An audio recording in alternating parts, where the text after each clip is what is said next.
Licence না নিয়েই যেখানে সেখানে গড়ে উঠেছে বেসরকারি ক্লিনিক ও ডায়াগনস্টিক সেন্টার। অবৈধ এসব প্রতিষ্ঠানের বিরুদ্ধে ভুল চিকিৎসা এবং দক্ষ জনবল ছাড়াই পরীক্ষা করিয়ে ভুল রিপোর্ট দেওয়ার অভিযোগ হরহামেশাই উঠছে। এমন প্রতিষ্ঠানের বিরুদ্ধে মাঝে মধ্যে অভিযান চললেও কাজ হচ্ছে না। সিভিল সার্জন বলছেন, অনুমোদনহীন সব ডায়াগনস্টিক সেন্টার ও ক্লিনিকের বিরুদ্ধে তদন্ত করে ব্যবস্থা নেওয়া হবে। লাইসেন্স ছাড়াই চলছে অনেক ক্লিনিক ও ডায়াগনস্টিক সেন্টার। নিয়ম থাকলেও সার্বক্ষণিক বিশেষজ্ঞ চিকিৎসক ও ডিপ্লোমাধারী টেকনোলজিস্ট নেই অধিকাংশ প্রতিষ্ঠানে। লক্ষ্মীপুরে মাঝে মধ্যে অভিযান হয়, তবে তেমন কোনো ব্যবস্থা দেখা যায় না। এ কারণে অভিযানকে লোক দেখানো বলছেন স্থানীয়রা। এতে রোগীদের প্রতারিত হওয়া কমছে না। একই অবস্থা নারায়ণগঞ্জ, টাঙ্গাইল, সাতক্ষীরা, ফেনী সহ বিভিন্ন জেলায়। লাভের আশায় দক্ষ জনবল ছাড়াই প্রতিষ্ঠান চালাচ্ছেন মালিকরা।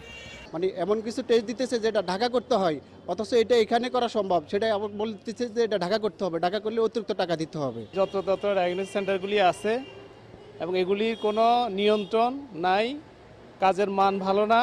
ফেনীতে প্রয়োজনের চেয়ে বাড়তি পরীক্ষা করানোর অভিযোগ রোগীদের। এসব পরীক্ষার জন্য নেওয়া হচ্ছে মোটা অঙ্কের টাকা।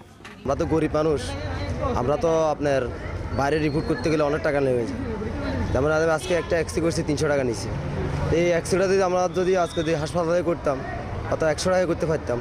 নারায়ণগঞ্জে অনেক ডায়াগনস্টিক সেন্টারের বিরুদ্ধে নিম্নমানের যন্ত্রপাতি এবং অদক্ষ টেকনিশিয়ান দিয়ে পরীক্ষা করানোর অভিযোগ সেবাগ্রহীতাদের। তারা বলছেন এ কারণে প্রায় ভুল রিপোর্ট পাচ্ছেন।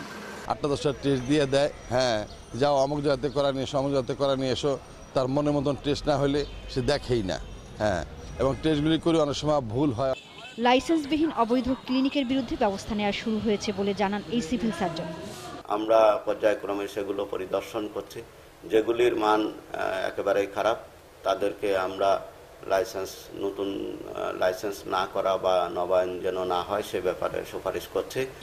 কোনোভাবেই যাতে বেসরকারি ক্লিনিক ও ডায়াগনস্টিক সেন্টারে অপচিকিৎসা না হয় এজন্য তদারকিও হচ্ছে বলে জানান এই কর্মকর্তা। সোহেলি জাহান, ইন্ডিপেন্ডেন্ট নিউজ ডেস্ক।